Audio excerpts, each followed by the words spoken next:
Hi guys. Hello everyone. I'm Charlie Tolhurst. This is the Charlie Tolhurst Show for the 5th of September. Live to you tonight on all across socials on Instagram, Facebook, YouTube, and Twitter. I'm your host, Charlie Tolhurst, and I'm going to be talking about all the latest news on this chat show-based podcast tonight. To do that, I'm joined by Labour Party supporter Zach Chambers to run all the latest news. Hello, Zach. Hello. Hello.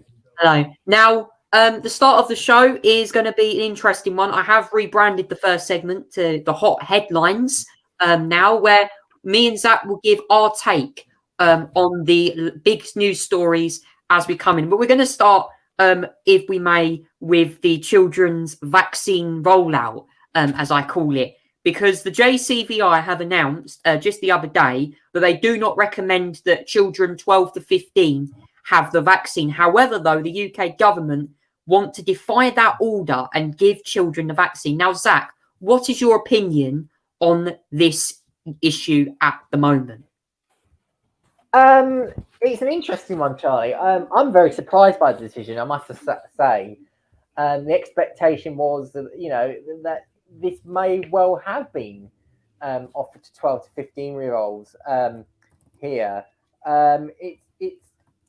It's very interesting, actually, what's happened here, with this. And I'm going to get up, actually, Charlie, because I think this is important that, this is seen. We're going to get the JCVI statement on what they said, actually.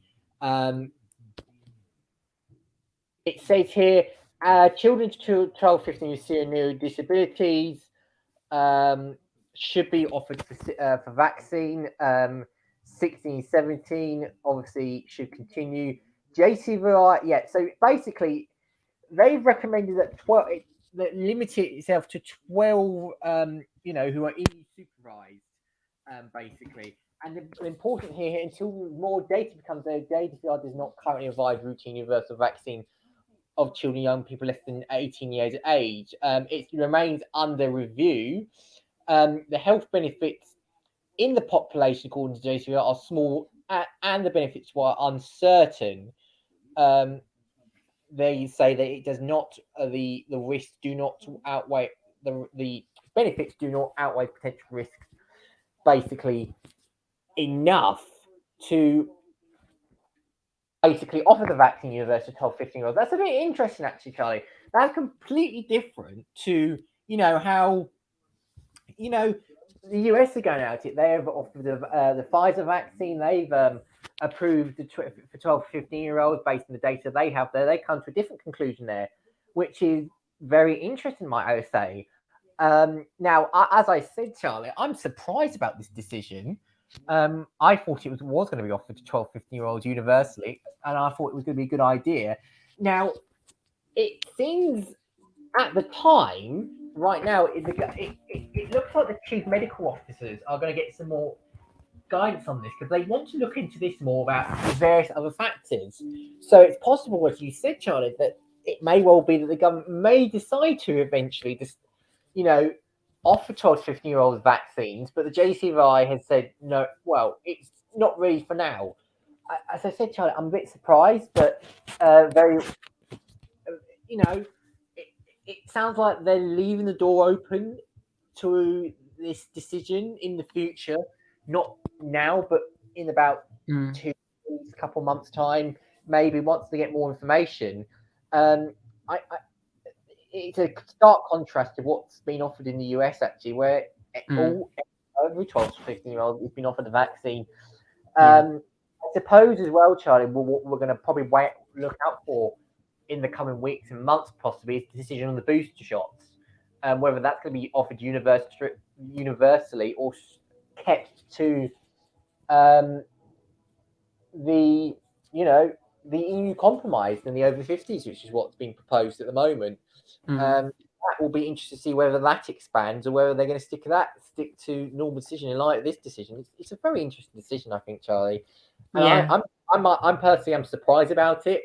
It would have been good to see it offered to everyone, but yeah, I think the JCVI are much more scientific than I am. So I have to say on the issue of child vaccinations, I'm glad the JCVI have said that they don't recommend it, because, as I said, there's just not enough data out. Again, I would I'd only give my kids the vaccine if it's safe. And also, as well, I have to say, I'm not someone who's particularly for something like this. I understand if it was like you get this flu vaccine once a year to protect yourself from flu, but I mean, children, as I said, with COVID, don't rarely ever get severely ill with this. And I understand they spread the virus, but at the same time, I know they don't get severe from this. My main concern is side effects, and I think the JCVI have paused the right decision. Please comment down below, guys, what you think. Do you think that the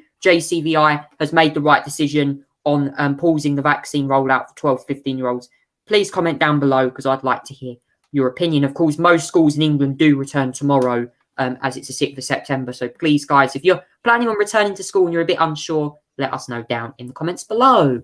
But moving on now from the first of the big headlines this week to Scotland, where Nicola Sturgeon is very much turning Scotland into a nanny state by announcing vaccine passports for nightclubs and large events. Now, I want to have your opinion on this in the list. All the listeners out there, I want your opinions on this. Please comment down below what you make of vaccine passports. But I'm going to ask Zach, who is on this show this evening. Zach, what's your opinion on Nicola Sturgeon's move on vaccine passports? Do you think Boris Johnson is going to have an idea of what he's going to be tasked to do at the end of the month when this potentially gets mandated? Yes, this is an interesting one, Charlie. It follows in the footsteps of what the government announced a couple of months ago in July with vaccine certificates for nightclubs and everything, which is still yet to be fully in place and everything like that. It's not done quite yet. But there's now going to be definitely something that is definitely going to go in place in Scotland, where you're going to be they are introducing a vaccine passport system there. It's very interesting, Charlie, about this one, because as you are probably aware, the Scottish Greens have recently gone into this power sharing agreement with the SNP, and it's very interesting because they are kind of part of the government now in some ways, the Scottish Greens, and they have influence over this. Let's just say how this is going to work. By the way, it's going to be double vaccination requirement, or you get a paper certificate with a QR code. It's going to be available in the NHS Scotland app, shows the same QR code, all that sort of thing. Now, where this is going to be requirement. So, this will be required in nightclubs, where probably up to 200, maybe even at the minimum. It's not clear about, say, bars, gigs under 500, whether that will be done. It will be used also at large events. Basically, anything which is over 10,000 in capacity, or events in 10,000 in capacity, is going to require a vaccine passport as well, Charlie. So, like a football match, for example. Yeah, football match. You may need proof of a vaccine passport for that. It needs to be debated, I should point out, Charlie. This is going to be debated in Parliament, and it needs to get the approval. Now, it's very interesting, Charlie, because as I said before, the Scottish Greens were basically, who are now in government with the SNP, before they went into government, they actually opposed vaccine passports, saying it was going to be discriminatory as well. Now they're in government, it appears like they're going to be all right going with this idea, which it reminds me of the time when Nick Clegg went in coalition with the Conservative governments, and during the 2010 general election, you remember when Nick Clegg said campaigned on student tuition fees and reducing them. When he got into Conservative government, he increased student tuition fees. It reminds me of that, Charlie. This inconsistent yo-yo for just to basically support the government. I imagine without the Green support, Charlie, this idea would have been dead, really, in some ways. Labour are going to oppose this. Yeah. Conservatives are going to oppose this. Pretty much all the parties are going to oppose this, I imagine. But except the Scottish government and now the Green Party, who are now in government with. That's a hot turn of events, isn't it? It really As is. you can see, I have shared my screen with the listeners on this one.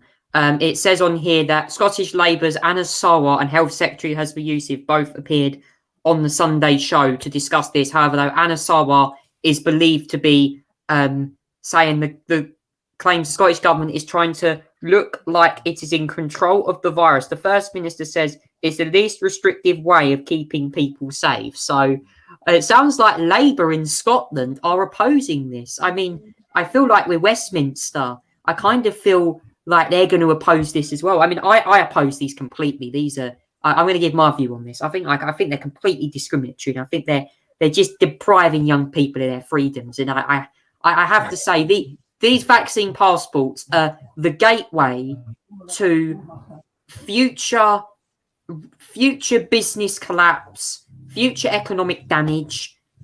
I'm sorry. I mean, we are killing our nightclubs. We're killing our industries. I understand you want to try something like this to keep people safe, but you're killing you're killing, as I said, you're killing like nightclubs. It's people meant to go out and party. I mean, you've got to be careful, obviously, but I mean, please, guys, comment down below what you think. What do you make of vaccine passports? I personally myself am against these crude, vicious public health measures as well. But we're going to move on from vaccine passports now because I want to touch on something not themed with COVID.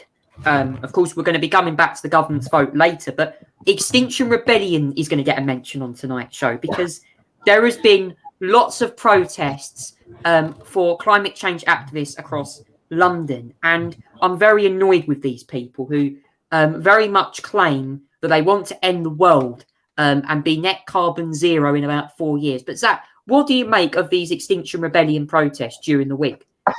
They've been quite something, Charlie. This is their usual time of year where they pop out and decide that, you know, they want to have a nice fun in the streets of London for all the interesting reasons. Yeah, they've been basically doing their usual thing, Extinction Rebellions, of blocking roads, causing havoc, really using up police resources.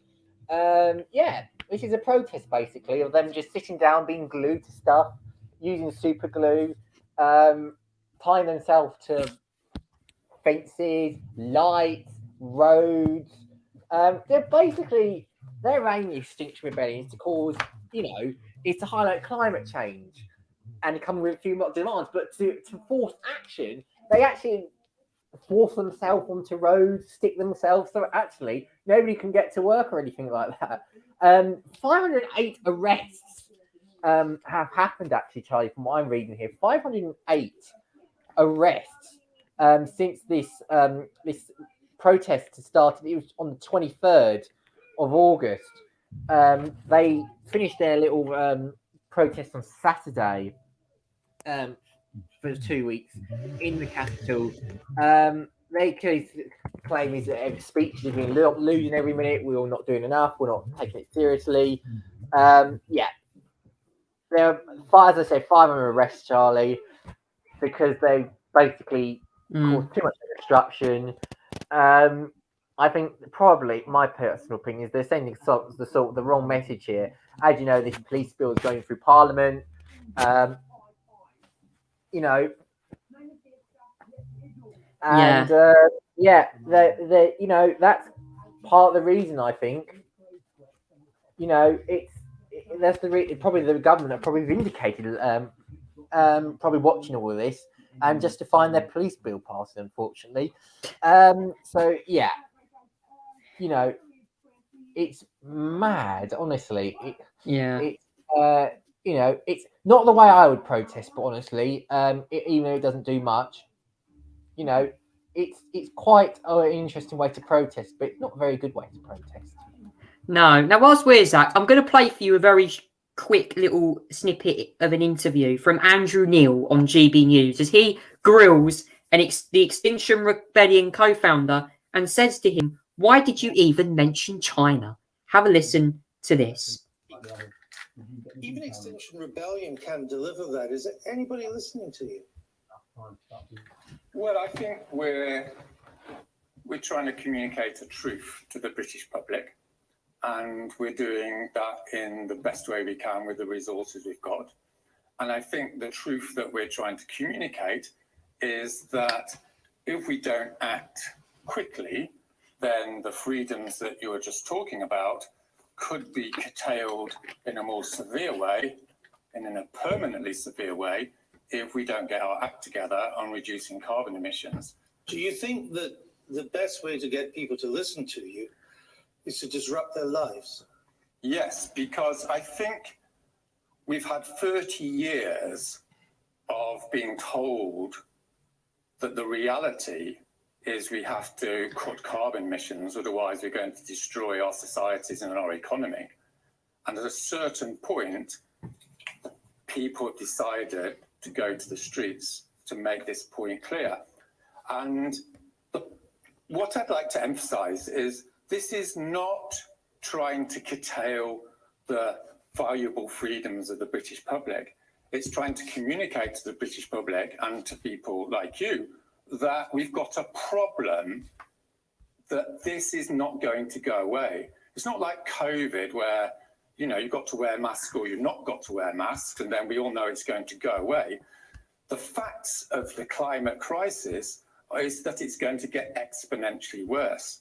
So that provides a dilemma for all of us in terms of how we maintain freedoms. Maybe we need to curtail freedoms to a certain extent now, and if we choose not to, then we risk having to curtail freedoms in a more significant and potentially permanent way in order for our children to inherit benefits we have. But you advocate the massive curtailment of freedoms.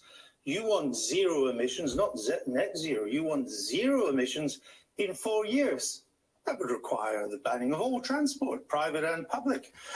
You want the instant banning of all flying, and you want to confiscate 90% of the assets of the wealthiest. I mean, all of that would require huge curtailing of freedom. It would, wouldn't it? Yeah.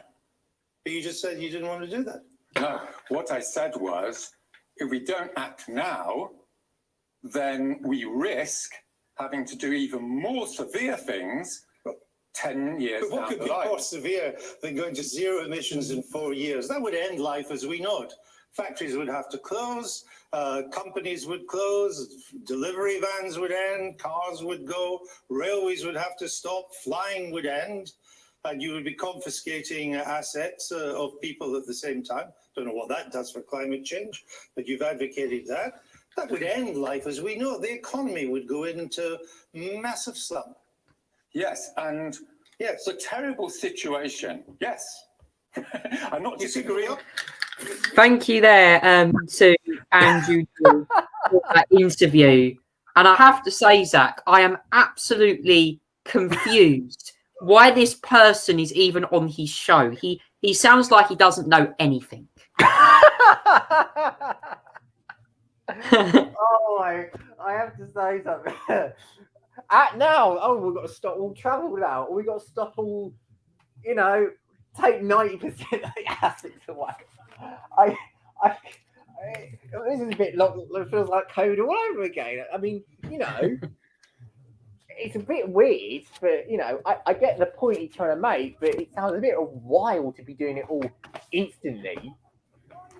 It's so wild, the idea. I mean, yes, it's serious, and we've got to start taking action in some areas, and it needs to be urgent. But God Almighty, like stopping trains, planes. God, are we going to ever get to work one day? I mean, I know the future of work is probably remote lurking, might be the greatest idea, but it's probably not now. God Almighty. It brings me to say that the co-founder of Extinction Rebellion, who I'm going to get his name up right here for you guys, because I seriously want to know exactly more about this person. And of course, his name is Roger Hallam, who is actually the co-founder of Extinction Rebellion.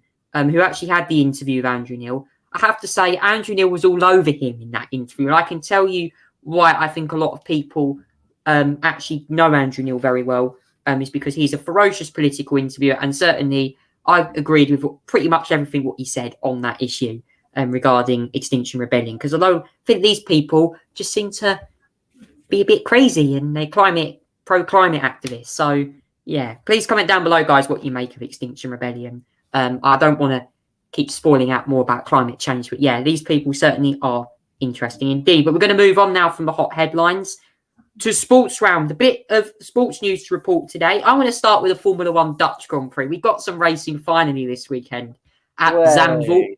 And it wasn't, I wouldn't say the race was outstanding, but it was a decent race, lots of action, and it was a home win for Max Verstappen of Red Bull Racing. And what did you make of the action, Zach? Oh, I'll tell you something, Charlie. I'll tell you what the best bit about the race was. The fans and the atmosphere. I mean, we think over the years, think about Mexico where they bring up, the fans are amazing there. Think about like Italy when the fans come there, they're incredible. Think about Britain. But nothing I've seen this weekend beats, the Holland. Their fans are incredible. It is brilliant. It was brilliant, Charlie, the whole fan weekend. And it was a weekend dominated by Max Verstappen, mostly. He only just got pole on the qualifying because of a DRS problem at the very end of the lap that made it so nearly lost in pole. Thank goodness from the Dutch point of view that he didn't.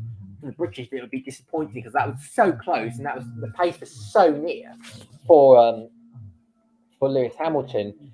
Once Verstappen got away, from the start line, had a good first stop, 2 stopped at the end of the day because Mercedes tried to call their bluff and didn't succeed. It resulted in a Verstappen win and a victory for him, where it takes him to the championship lead. But the most important result, Charlie, is the result, and he won.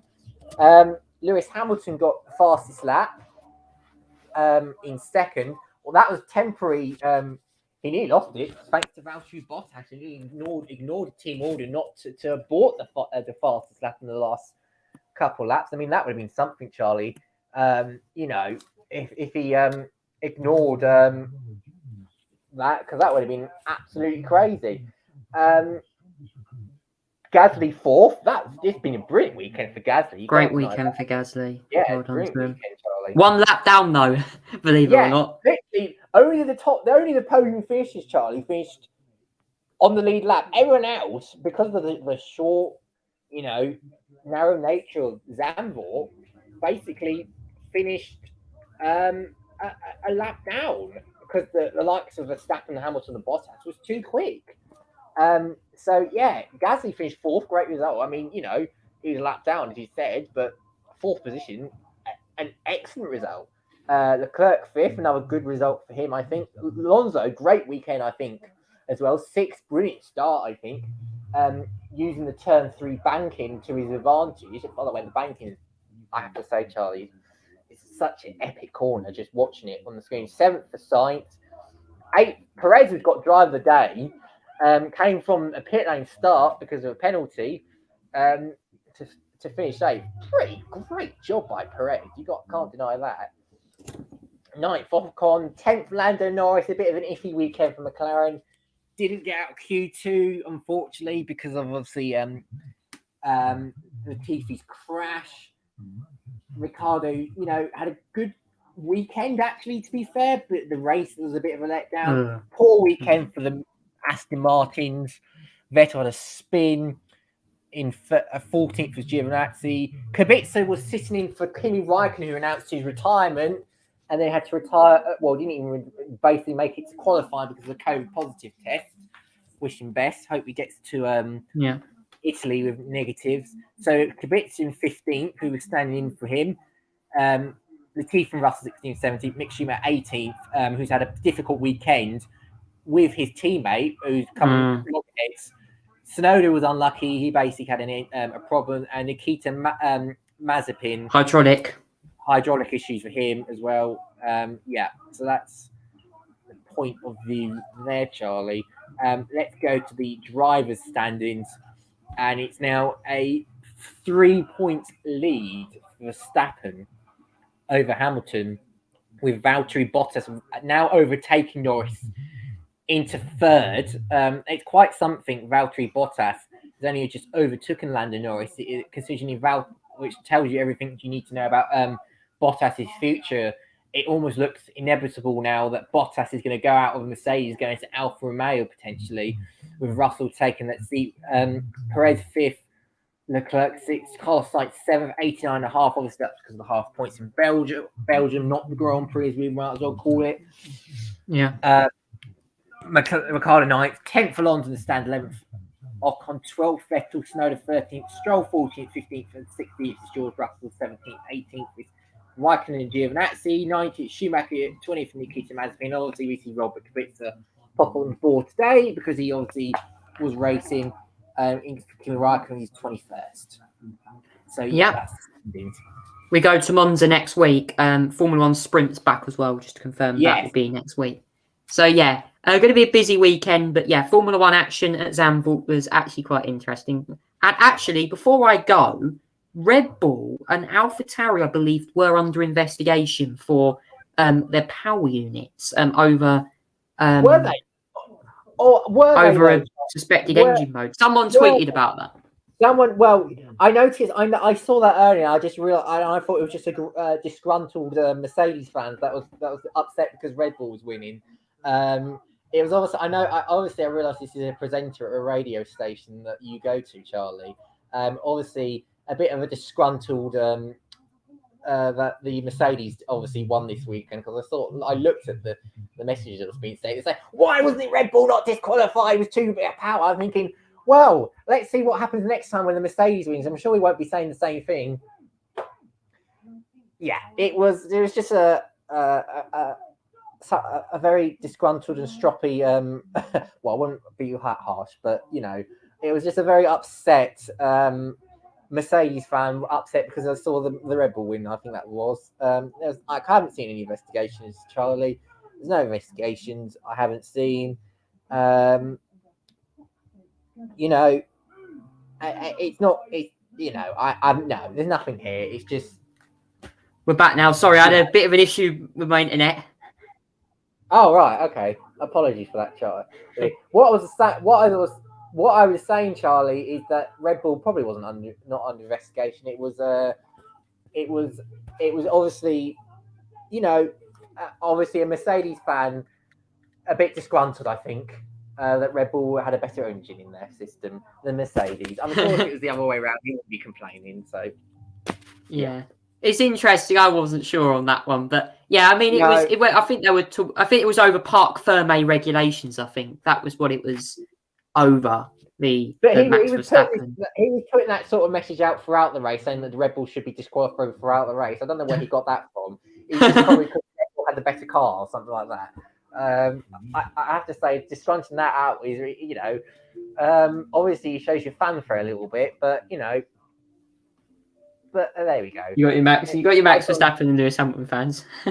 Yeah, clearly, it was clearly a Lewis Hamilton fan that was a bit disgruntled this weekend. Yeah, I'm not going to say anything. I'm not going to get involved with that, to be honest. But that's fine. Formula One back next weekend in Monza. I do apologise that we had a little technical difficulty, but we're back now.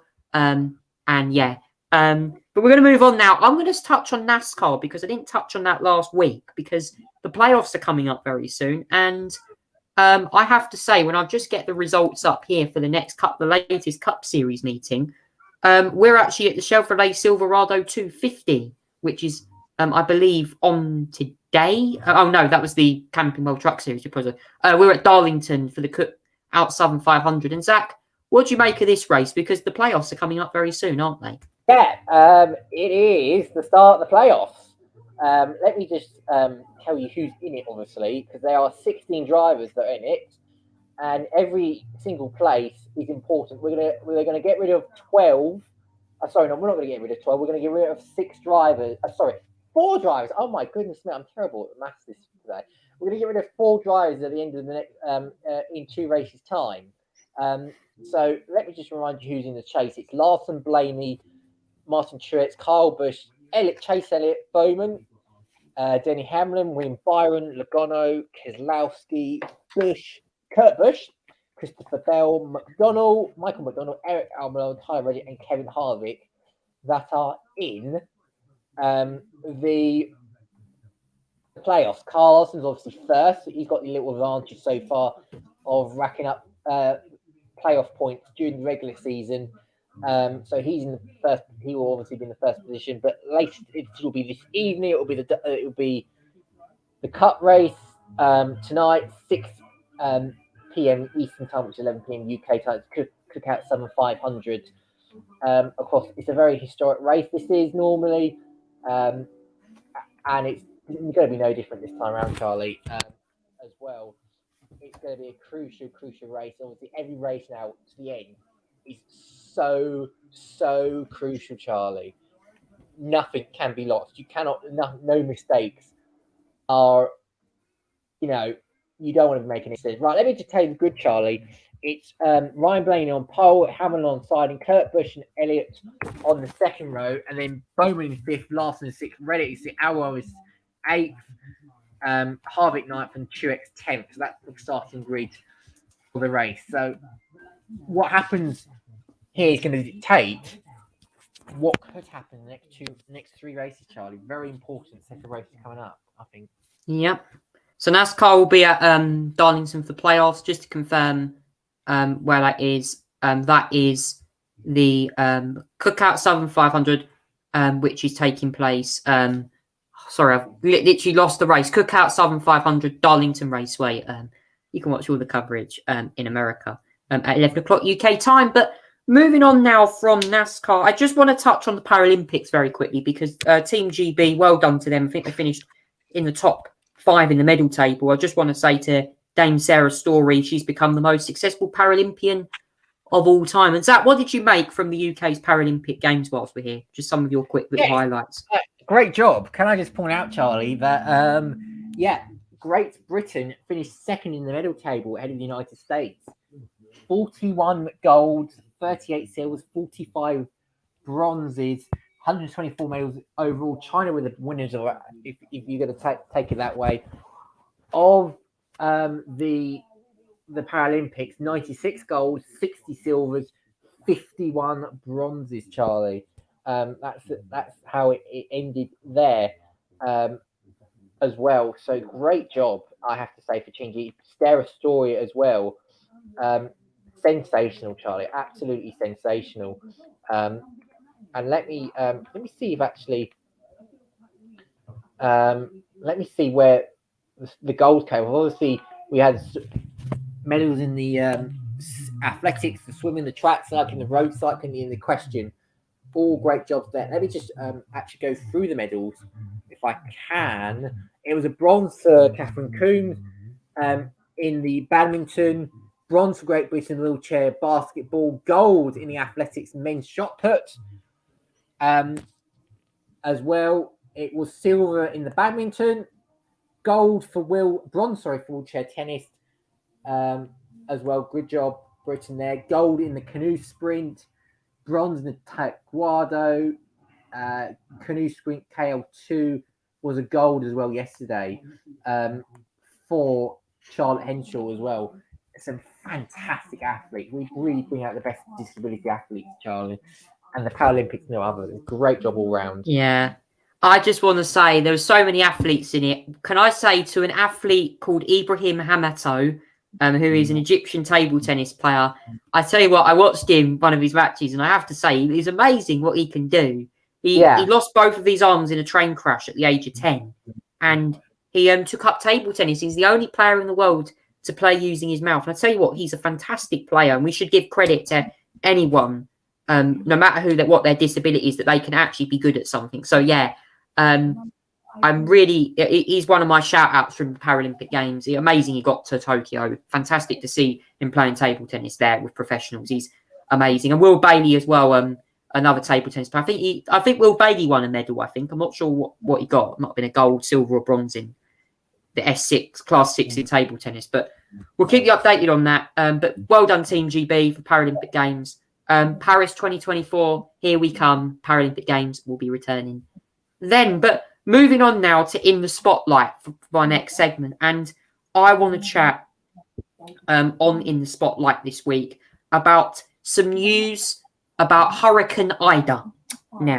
Now, in America, we have had hurricane seasons approaching now. Hurricane season in America is popular, but Hurricane Ida has caused lots of disruption to parts of Louisiana and also across parts of New York. And there are currently federal packages being sent out to support these. And Zach, what do you make of Hurricane Ida's devastation across the United States? Yeah, it's unlucky timing. It's really unfortunate timing as well. It's a horrific storm, Charlie. Category 4. It was at one point across Louisiana. And it was 20 years after their last major hurricane there as well. I think it was called Sally, wasn't it, at the time? Hurricane Sally or something like that. At the time, that caused devastation there. And it 20 years later, then comes Ida, causing severe power lossage across New Orleans as well, and devastated so many homes, Charlie. There was a couple dead, unfortunately. 8 of them, a couple, so I think so. That was dead. It's just so sad, Charlie, seeing all the devastation. And then when the Ida became a tropical storm, it got to New York.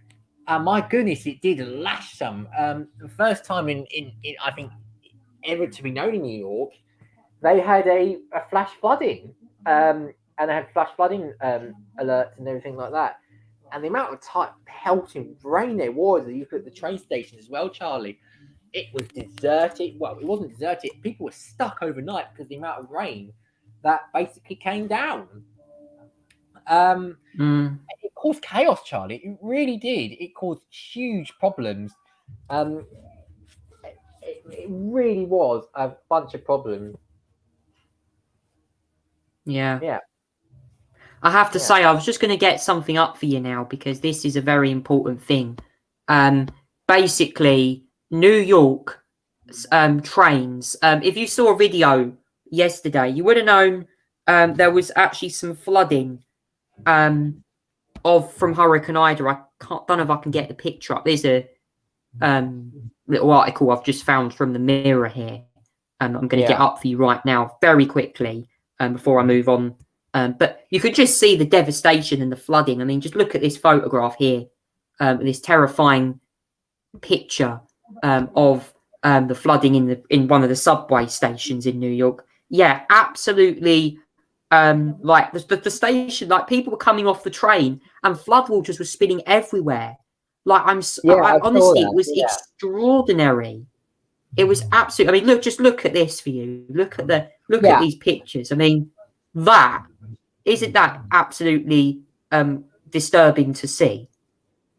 It's not even a sight you normally even see in New York, Charlie. That's extraordinary. That is a hell of an image to be seen. That it is quite something, Charlie.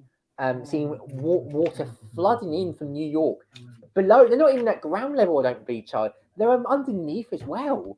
So all this water is always managed to flooding through the ceilings and through the systems, and it's caused that.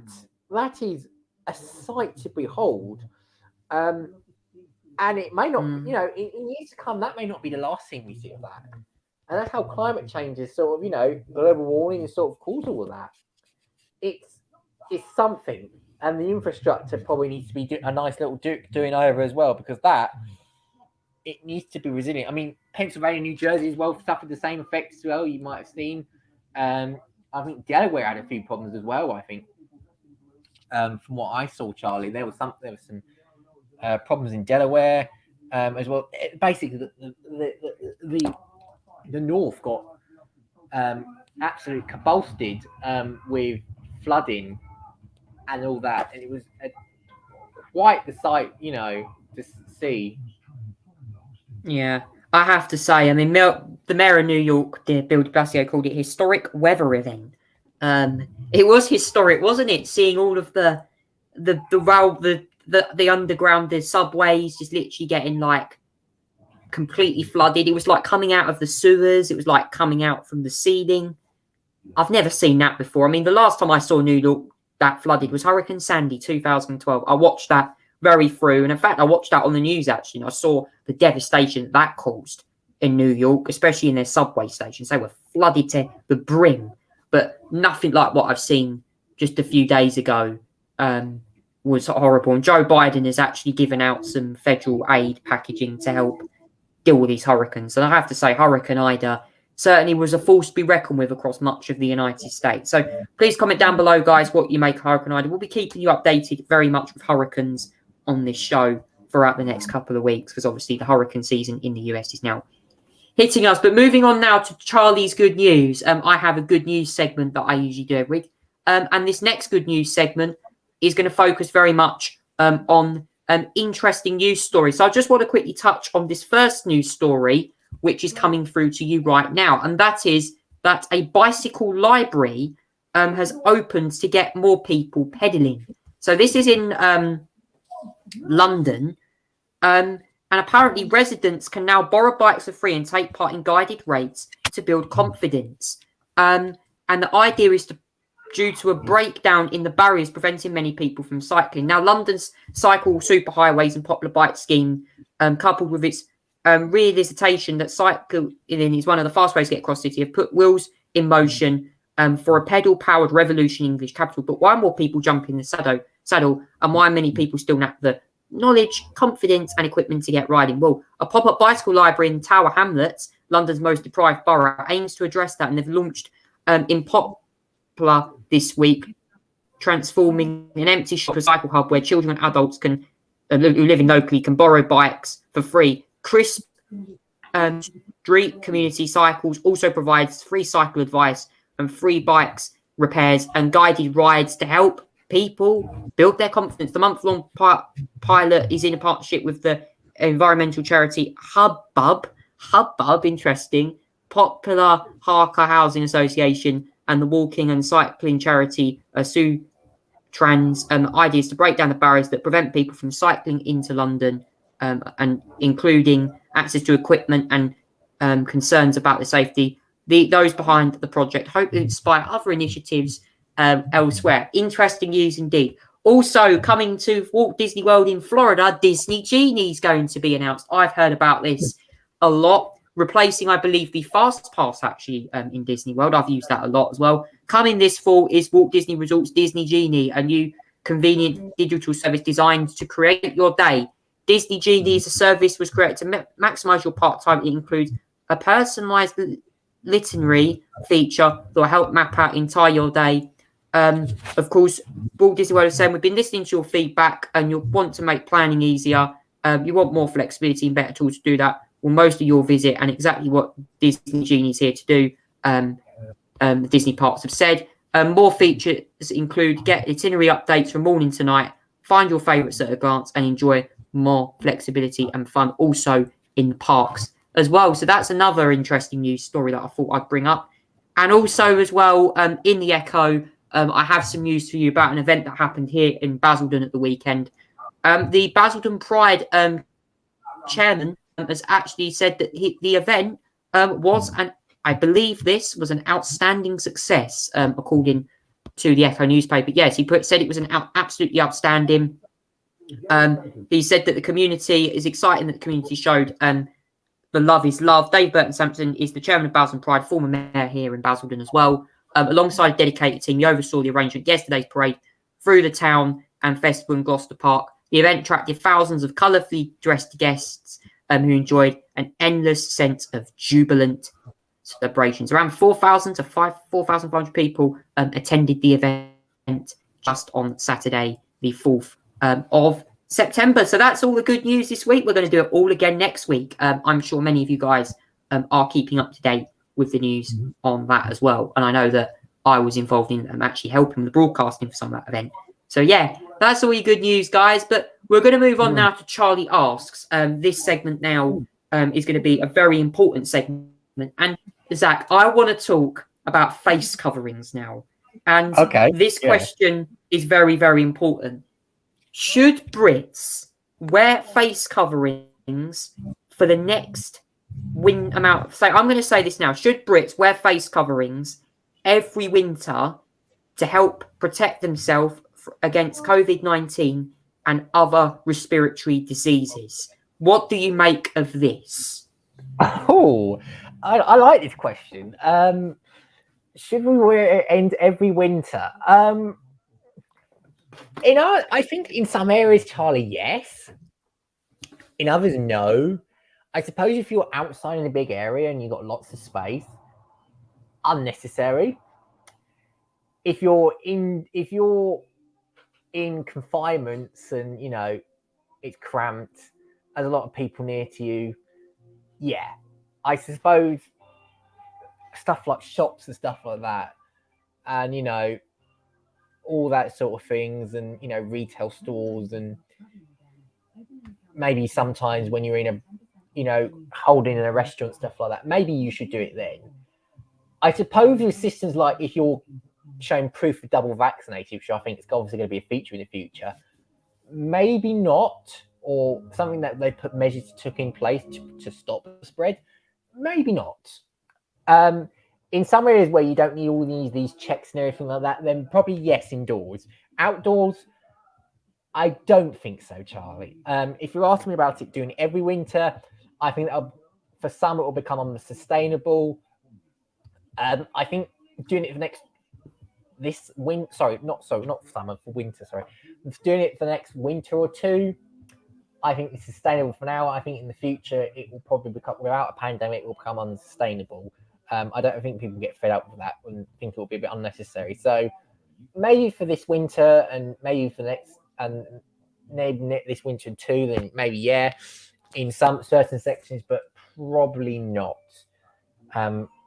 every winter. I think. I have to say, Zach, on this issue, I think I don't want mandates. Like, mandates are what I don't like. I think people should make their minds up whether they wear a mask indoors. I'm going to say this. I still wear a face covering when I go out. Okay, I know I'm against mandates, but I still feel safer wearing a mask. That's my opinion. I still wear a face covering indoors when I'm around people. But when I'm outside, I take it off because I want to have fresh air and I want the air to get to my face. It's going to be an interesting issue, Zach. And obviously, when you look at somewhere like Parliament, for example, I know they're returning tomorrow, and we're going to come on to that in a minute, the vote for the legislation. Yeah. I have to say, when you kind of looked at Parliament when they first returned, you were like, surely MPs are going to be questioned, are they wearing masks in the chamber? Because now they're not compulsory. They're like, okay, some MPs are going to make their minds up. And we know that Lindsay Hall, the Speaker, has encouraged MPs to still wear masks in the chamber. But so the thing is that with somewhere like Parliament, where there's a massive crowd of people, and especially MPs, it seems very likely that somewhere like that, face coverings may sort of be a necessary tool, potentially. I mean, we're going to see Parliament now back full time, Charlie, with no social distancing rules and all the measures that the pandemic's got completely gone. I mean, we saw that in the Afghan debate when they recalled Parliament. It's going to be a chamber to see, and we're going to see Prime Minister's questions for the first time in a full chamber for well over a year now. It's going to be quite something to behold, Charlie. What's going to be seen? Will they bring back masks in there for the future? I mean, MPs are testing everything. They do take medication initiatives. Maybe they should have set the example in the future if they want a safe winter. But in areas where there's not much, safety precautionary measures put in place, maybe then you could start putting in masks and everything like that. Would that apply to vaccinated? Probably, yeah. I mean, that'd be a bit of an ask for them. I'm sure they would happily give that up to do that sort of thing. But yeah, I in Parliament, they might have to set an example in the future, I think. Yeah, Parliament certainly are back sitting this week. And also touching on this debate of face masks as well. We're going to move on now to sort of a final couple of things of the show.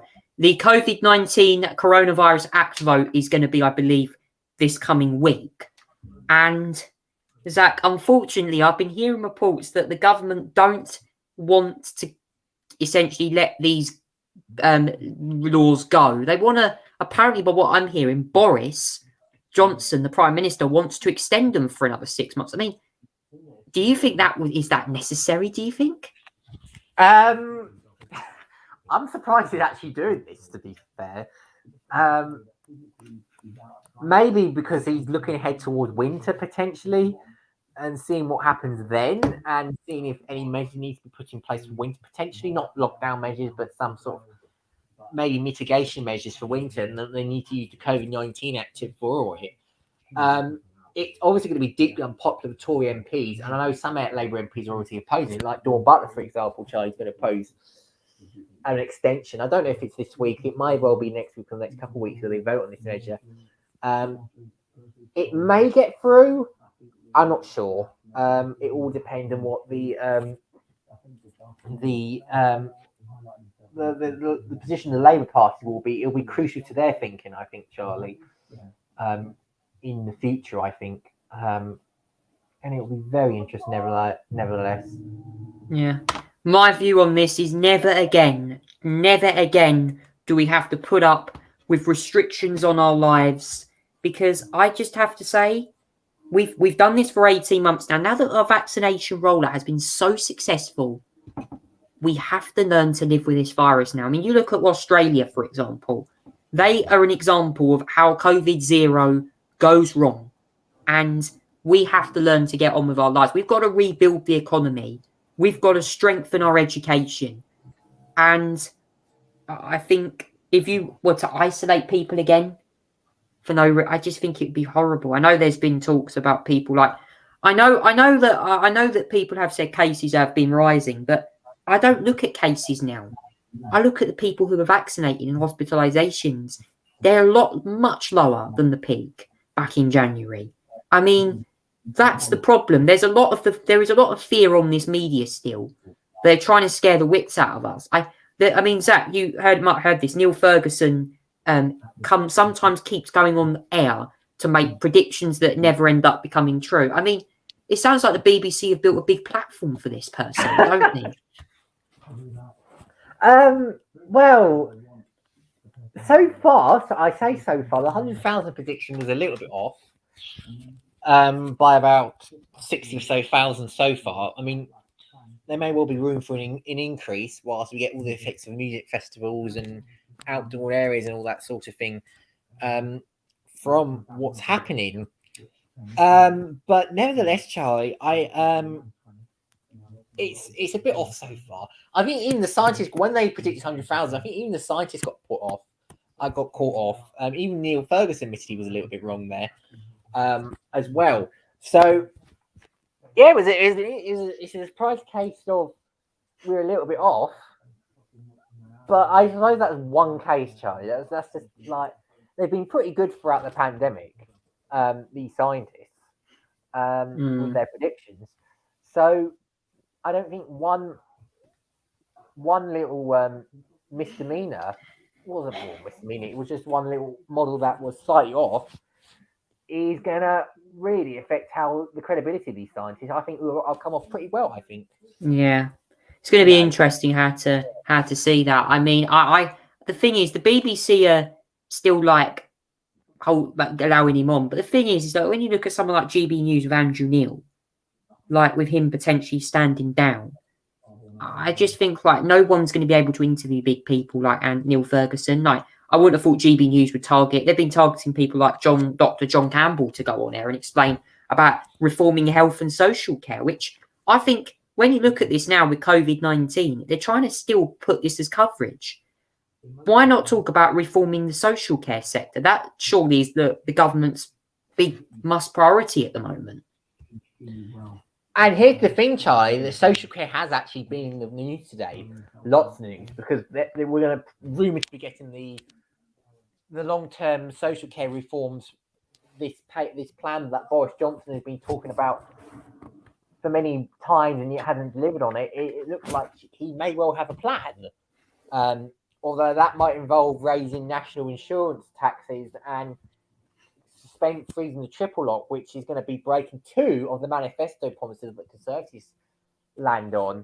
It's not really gone down well with their MPs. I don't expect it's going to go down well with the Labour Party, who look like going to go. Are going to oppose these measures. So social care reform has actually been in the news today, and a plan for social care to sort of pay for how we're going to pay for it, for that sort of thing. There's going to be a big old fight over that, I think, Charlie, because this is crucial, obviously, to recovering from the pandemic. Because the social care, you can just prove the COVID pandemic has just proven how reform is needed. But the idea that you would raise national insurance, which is a tax on the young, really, and the ordinary working person, to raise this, who have already been hit, by the way, by the pandemic quite severely, and then freezing the triple lock, which is obviously a nice little benefit that the pensioners and the old voters have, which the older you are, the more you're likely to vote Tory. It feels like a double hit, really, Charlie, on their own base, and this is going to affect things big electorally, but how it operates the Conservative Party and the whole image as well. So it's going to be, I think, a big problem solving this social care crisis for the Tories. Yeah, and when you look at this, Zach, they've got a social care crisis, and they have a crisis of shortage of workers, a shortage of lorry drivers, a shortage of chicken, a shortage of milkshakes at McDonald's. They have a supply chain crisis to get their heads round at the moment. I'm sorry, but is this Brexit? Is this the pandemic? Is Boris Johnson seriously got to sort this out at the moment? Completely. Both. Yeah, it's both, Charlie. You can blame both. You can blame the pandemic because there's not a lot of drivers that want to be doing this sort of thing of handling food and doing long hours. And, the fact is that there's been measures because the fact they ran out of drivers means they're having to do longer hours is putting off drivers, really. The idea, some say, well, pay more.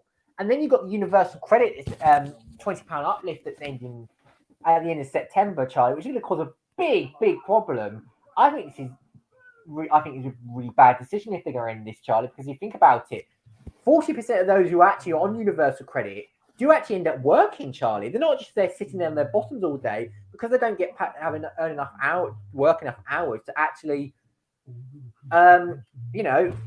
get off benefits. They have to use some sort of benefits to top their money up, to actually get an income. And losing, that £20 a week uplift, it's going to be so problematic for the lowest income families, Charlie.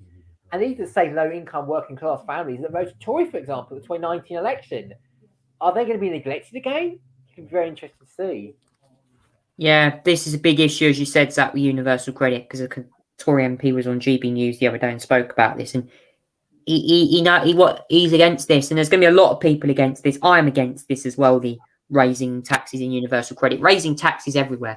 The Conservatives, as I said, break manifesto promises. They've broken 2 already.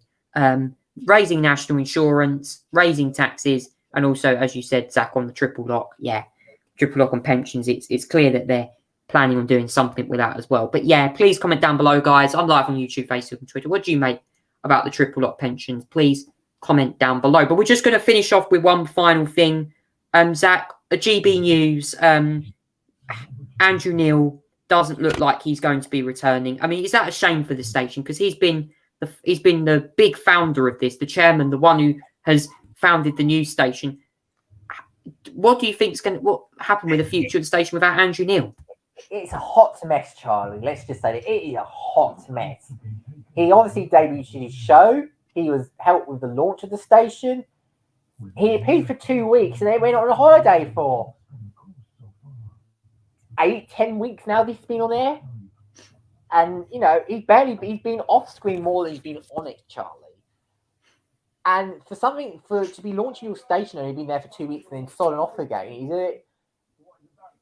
doesn't look good on you. And now there's been talks of rifts behind the scenes with the executives of the channel and all that sort of thing. This is what he built, Charlie. And he looks like he's about to walk away from what he built. This will be a colossal failure, Charlie, if this does happen. I suppose it means Colin Brace taking over that slot permanently if they really want it. We saw Stuart cover this week. who I thought did an okay job, I think.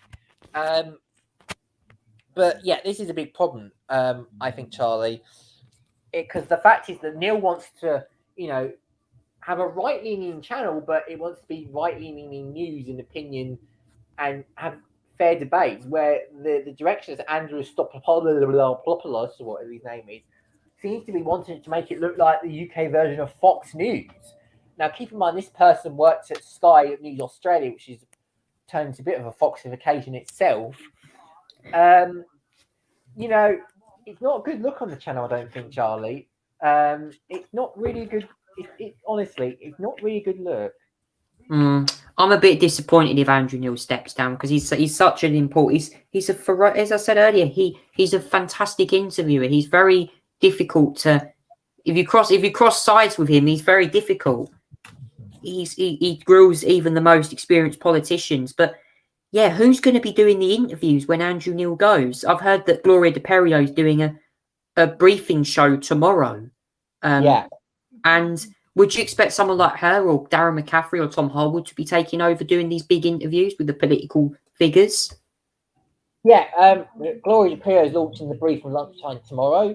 And there's other briefing shows such as the Briefing AM and Briefing PM, which is due to be launched. And they're obviously not launching tomorrow. They're not launching this week. I have a feeling they're going to launch the week after, although I'm not quite sure about that yet. Gloria DePerio is launching the Briefing lunchtime tomorrow. And it'll be a 1 hour political show, midday, all about politics. I'll be interested to see what that one's like. Yeah, just to confirm as well, before I wrap this show up, guys, tonight, there is a couple more new big signings to the station that have been confirmed during the week. Isabel Oakeshott signed. She's doing a briefing Friday, I believe, as well. And there's also been a new Home Affairs correspondent, I think, that signed up for GB News as well. I forgot his name. I think it used to be that. It used to be Sky News, Charlie, for many years. And he's going to be, I think, joining in a similar role, I believe, Charlie. I believe that he's going to be joining in as well. So a big coup, I think a big pickup by the station, I think. Good reporter. Very good on the Home Affairs front. I think it's a good pickup, actually. Yeah, Mark Wright's also going to be joining the station for Home Affairs correspondent. And I have to say this as well. I think Alex Phillips is going to be covering Michelle Dubry's slot as well for a couple of weeks. I think she takes annual leave. And yeah, it's going to be interesting. And also Dan Wootton's back tomorrow as well for Tonight Live. So keep your heads peeled up with Dan Wootton on air. But yes, that's all we've got time for tonight, guys. You can watch GB News on channel 626 on Virgin. And also there'll be other lists of channels that you can watch on Freeview and on Sky. But thank you so much for watching, everyone. That is the Charlie Tolhurst show tonight. And we'll see you again next week for more great chat and great news and debates. Thank you so much for listening, everyone. Take care.